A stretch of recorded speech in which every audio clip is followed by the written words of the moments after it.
Selamat datang di video pembelajaran ekosistem. Tetap semangat, jangan menyerah, masih ada harapan untuk belajar secara normal di tengah pandemi. Kali ini kita akan membahas tentang ekosistem. Dengan tujuan pembelajaran, siswa sekalian mampu menjelaskan tentang ekosistem dan komponen yang menyusunnya, menyebutkan komponen ekosistem, menjelaskan hubungan antar komponen ekosistem, dan mendeskripsikan siklus-siklus yang berlangsung di alam untuk menjaga keseimbangan dengan baik. Mari kita amati bersama. Kira-kira hal apa saja yang dapat kamu lihat?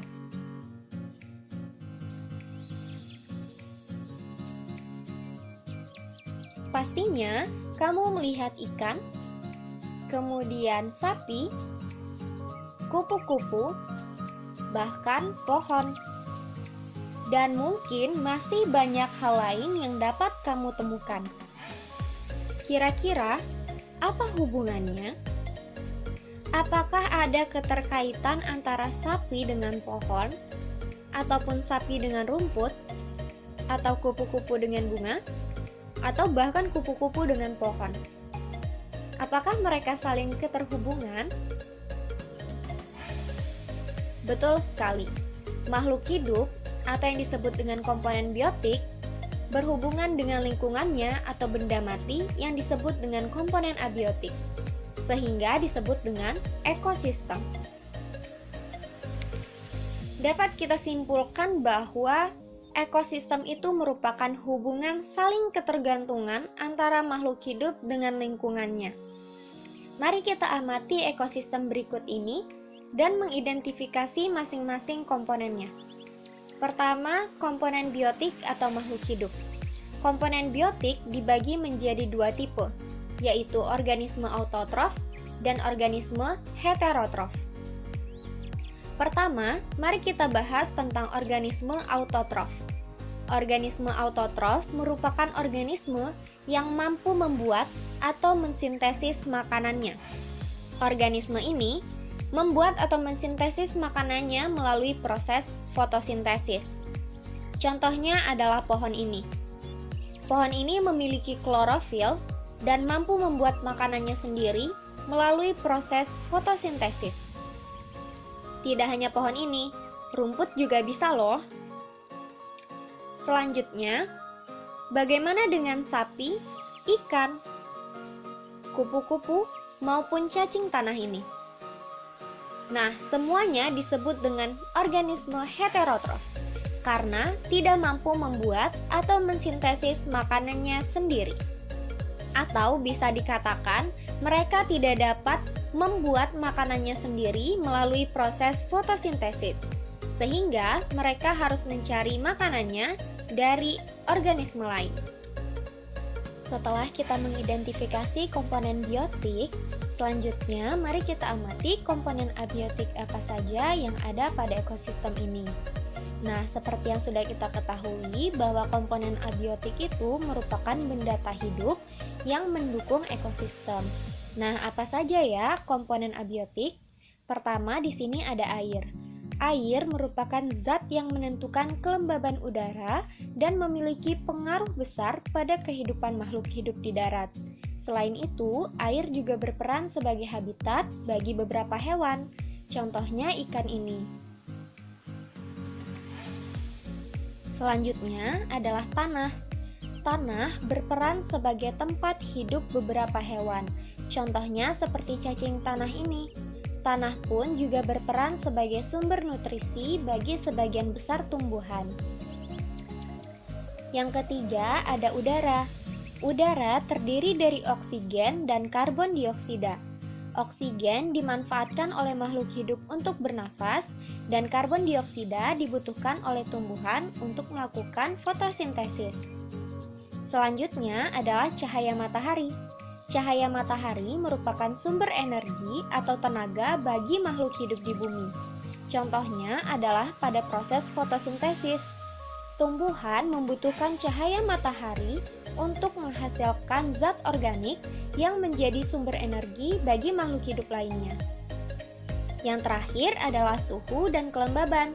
Pada batas tertentu, suhu sangat berpengaruh pada pertumbuhan tumbuhan, dan kelembaban sangat berpengaruh pada kehidupan makhluk hidup yang hidup di tanah. Contohnya adalah cacing tanah. Selanjutnya, kita akan membahas tentang satuan organisasi kehidupan. Yang pertama ada individu. Individu artinya tidak dapat dibagi lagi.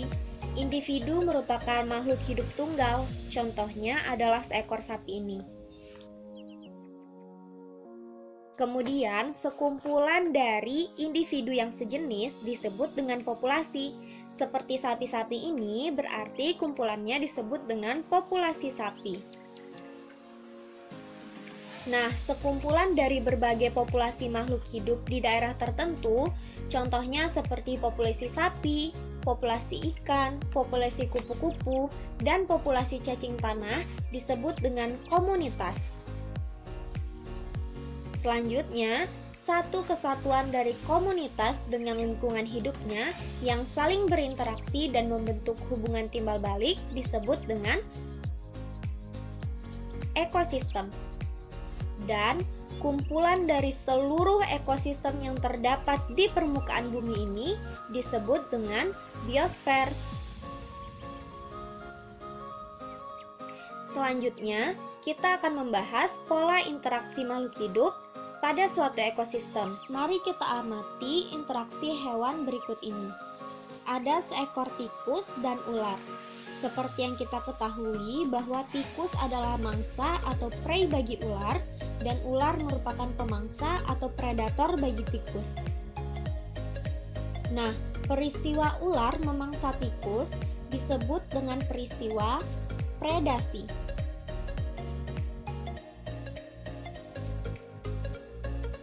Selanjutnya, bagaimana interaksi antara kupu-kupu dengan kambing? Nah, hubungan keduanya tidak saling mempengaruhi atau netral. Hubungan keduanya disebut dengan netralisme. Lalu, bagaimana dengan interaksi antara kupu-kupu dengan bunga? Kupu-kupu yang hinggap pada bunga mendapatkan makanannya berupa nektar. Sedangkan bunga yang dihinggapi oleh kupu-kupu diuntungkan karena dibantu dalam proses penyerbukan. Interaksi ini disebut dengan simbiosis mutualisme. Selanjutnya adalah interaksi antara pohon dengan tumbuhan tali putri. Bagaimanakah interaksi keduanya? Hubungan keduanya disebut dengan simbiosis parasitisme. Karena pada dasarnya setiap makhluk hidup membutuhkan makanan atau nutrisi. Sedangkan tali putri tidak mempunyai klorofil untuk melakukan fotosintesis.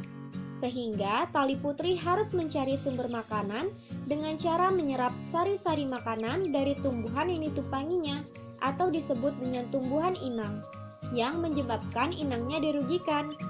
Wow, tiba-tiba hujan turun dan ada seekor katak yang sedang berlindung di bawah pohon.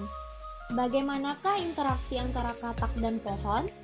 Interaksi antara keduanya disebut dengan simbiosis komensalisme, di mana katak sebagai pihak yang diuntungkan karena mendapatkan perlindungan dari pohon, sedangkan pohon sebagai pihak yang tidak diuntungkan maupun dirugikan dari keberadaan si katak.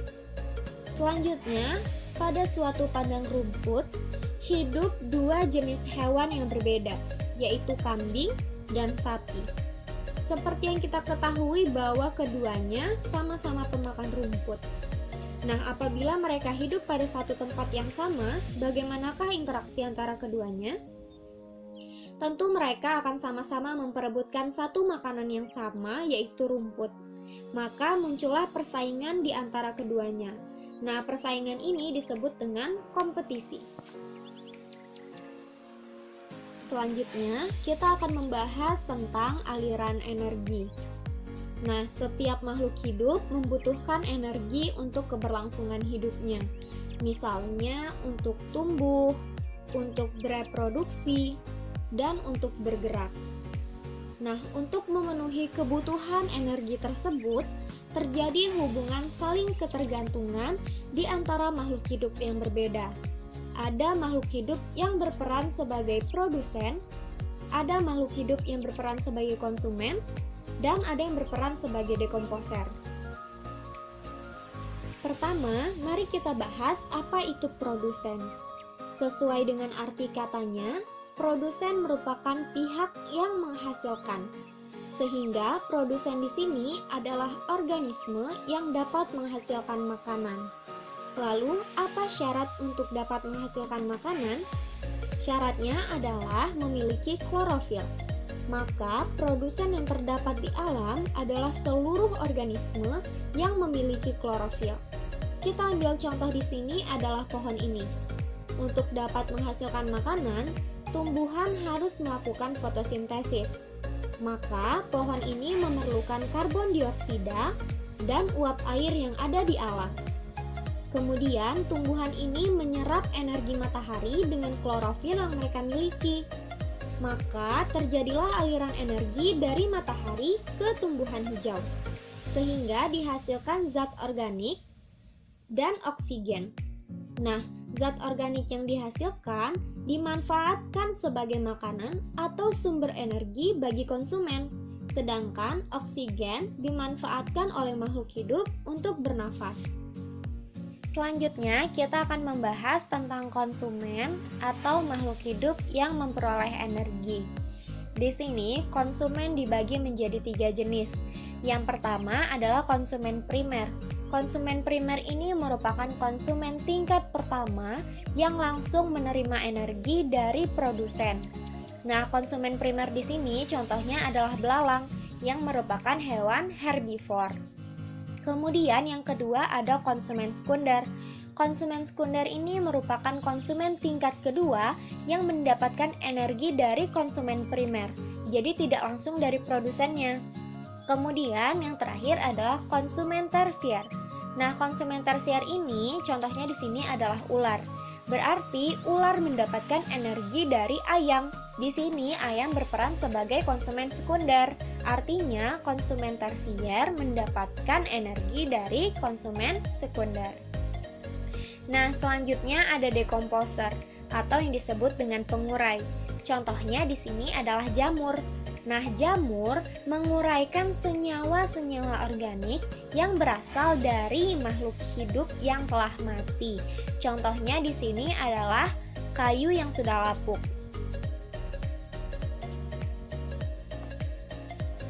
Kemudian ada yang namanya detritivore.